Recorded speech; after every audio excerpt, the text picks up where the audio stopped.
For this episode of Shade Panda, we're going to be driving north to visit an old friend, Ole Beau. Beautiful as it is quirky, it's a verdant roller coaster of a golf course, careening through the Appalachian Mountains on the border of North Carolina and Virginia. This is my wife, Teresa, and I'm Elijah. And joining us today would be the man who married us, Pastor Byron. My good friend John, who's ready and able to shoot his age. Tommy, wrong side of the ball. Our diligent caddy and John's son, Joshua, and an animal straggler or two. Join us under the Carolina blue sky for Shade Panda, Episode 1.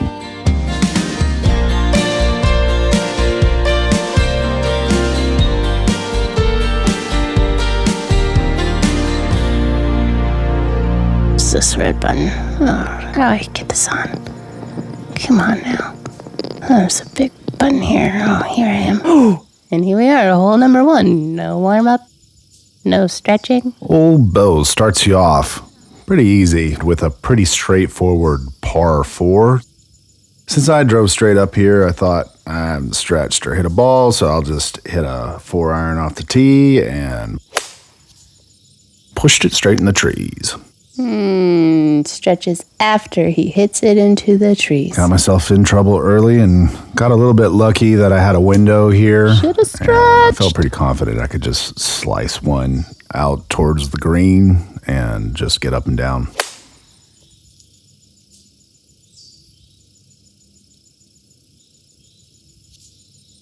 All right, got out of trouble. A little chip and putt for par, and then lick your wounds.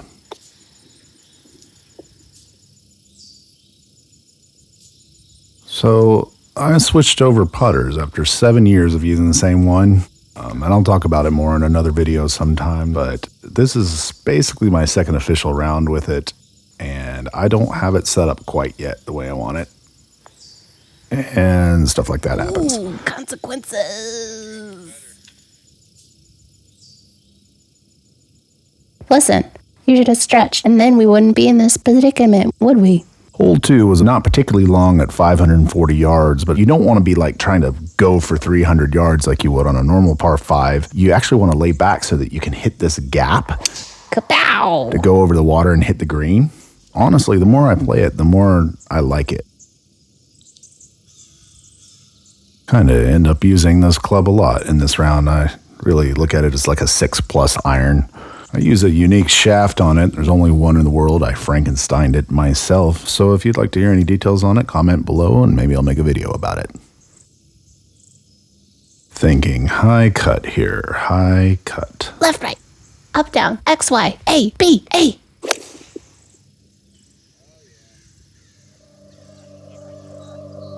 Boom, onto the green.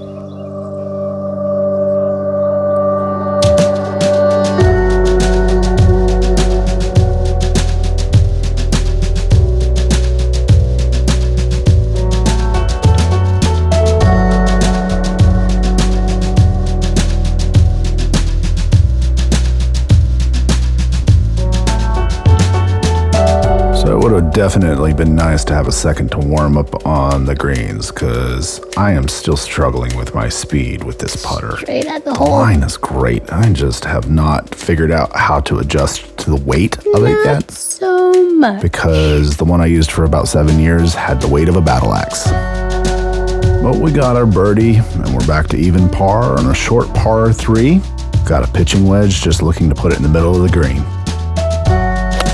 Curious story, I was on a layover in Scottsdale, Arizona and picked up this random putter I'd never seen before and was basically nailing 12 and 15 footers from pretty much anywhere I wanted.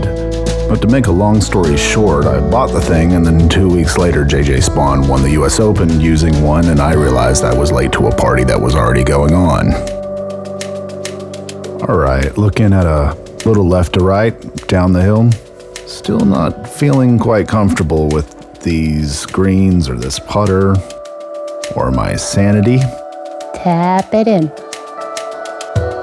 I'm thinking, go. Yeah! You're gonna want the big boy for this one. There's an interesting par 5. It is playing a little bit uphill and there's not very much rollout, but it's only 447 yards.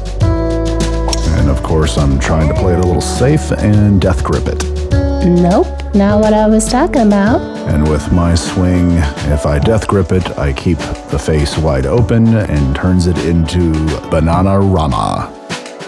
Donkey Kong would be proud and Bubba Watson would blush. We're gonna use our healing potion here. But now I've got a baseball swing lie where that ball is probably a good 12 inches above my feet, and I have to keep from hooking that 4-iron into the netherworld.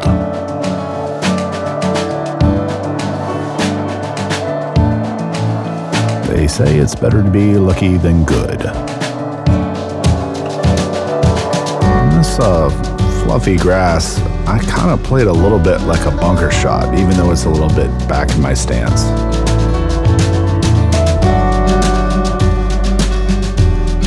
How do you make a scorecard look better? Put a bird on it! Well, I'm feeling pretty good with that. Puts me 2 under, and I'm looking at this mountain in the distance as my target line for this medium-sized par 4. Okay, human. Going with my 2-wood, looking to draw off those trees. Hit it at the mountain. You're not doing it. Listen to Panda. Ooh, it did do it. So 13-degree 2-wood is working out for me. Uh-oh. Byron just left Tommy behind. Never pick up a lefty.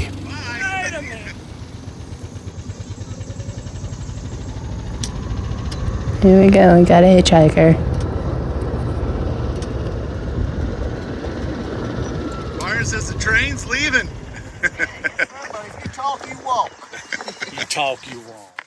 All right. Pretty easy wedge shot down the hill. It's going to play like 115. I'm aiming a little bit towards the middle of the green. Panda cam. Kind of works out because I fluffed it a little bit. Turns the blade over and Do. takes the spin off of it. Drops it right by the hole. So it rolls to the back collar instead of sticks. Puttable. Listen to me. I don't know what 4 in a row would be. 3 in a row is a turkey. Gobble, gobble. So 4 in a row's got to be the jaguar. It's going to make a jaguar here. Still not feeling the speed yet. No. It's not a jaguar. I'll take a 2-putt par, but you know how those feel a little bit more disappointing sometimes when you don't really give it a run? But still holding it together at 2 under par, moving on to hole number 6. Another hole you want a little baby draw, using the 2-wood in this case, but you could also probably use a 4 hybrid. Now, I'm going to take this moment to opine about something I've noticed about my mental game. And that is sometimes there in the middle of the round, I get kind of bored. I don't know what it is. It's like I can't seem to... What are you doing? What am I using? ...be interested. And so I start to try shots that probably I shouldn't. You probably could have been further if I knew what iron. But he knows that boring golf is good golf. Come on, use the force. Kapow! Missed the hole you have.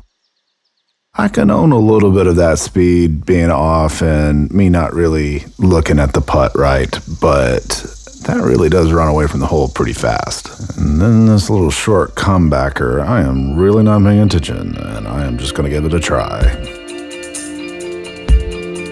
Do or do not. There is no try. Human's been using the same precious putter for 7 years. And then he upgraded to something younger. This is Bumblebee, and Bumblebee is our old putter and not a transformer. Don't worry, Bumblebee. You'll get your chance. You'll come back soon. Hey, Bumblebee. You're so sweet. Come back to me. Come on, Bumblebee. Come back. So, being 1 under now, you would think I would just be like, hey, put it in the fairway, hit a green, make a 2-putt. But you would be wrong.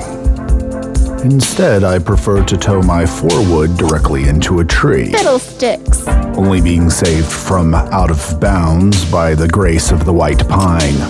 At this point, I can still save par, We're gonna use our healing potion here. but I don't know about the bunker on the corner there because I didn't go look. And our mana is just not strong enough. Now staring down the barrel of an 80-yard bunker shot like a midlife crisis. Our dungeon master is a real dirtbag. I'm going to be pretty happy with bogey. Huzzah! We made it to the green! Now, here's a shot of me burying my hopes and dreams of getting under par on the front nine. Feel pretty good to be in this position, and now I just gotta nail this big old loopy Drops putt. it in. Nope. What in the world? Misses. Complete miss. Still going. Oh, what a circus hole. Not happy. I haven't seen putts like that since we played mini golf yesterday. Mending healing potion. No! That ball. That ball backed up. That ball backed up. Back it up. Ugh, the agony. Okay, this is when we stop. Will it You were end? needed a sign to stop golf. Here's your moment. I'm gonna need some therapy after that hole. This is your sign. This is now an addiction. Hole 8 is not where you make a birdie comeback. This is your public service announcement. Those golfing too much and too often, seek help. All right, it checked on the front side of the green and caught that false front, rolled off a little bit, but it's doable little chip. All right, cozy little 3-footer to settle us back down. And all is well with the world.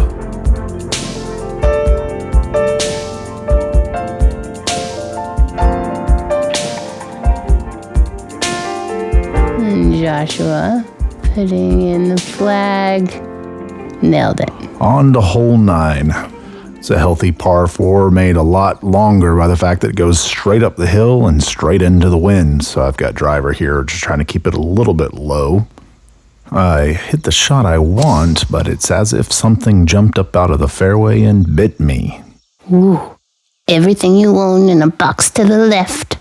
This is a great time to think about what we're going to be eating here soon, and there'll be orange slices at the turn. Instead of being in the center of the fairway, I ended up on the left side in the rough, but blocked out by tree limbs that were overhanging, and I decided to be stupid. I told the human not to wrap it around this corner.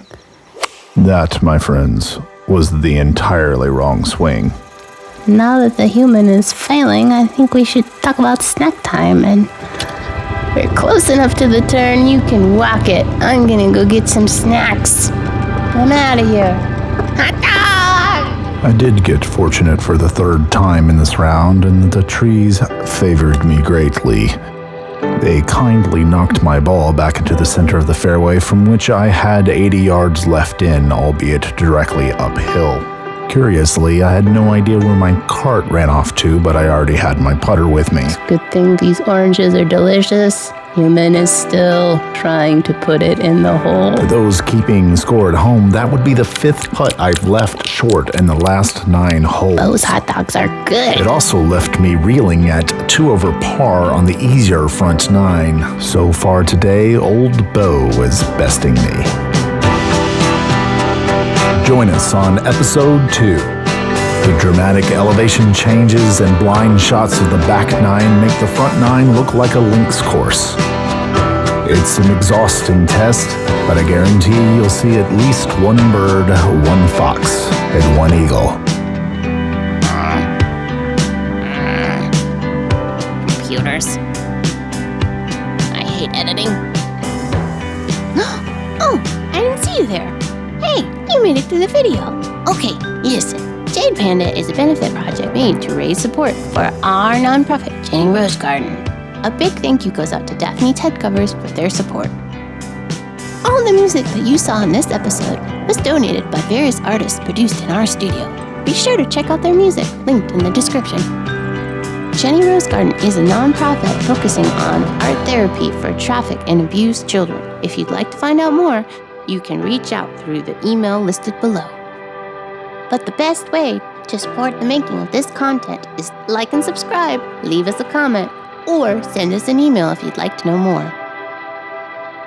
See you in the next episode. Don't forget your snacks.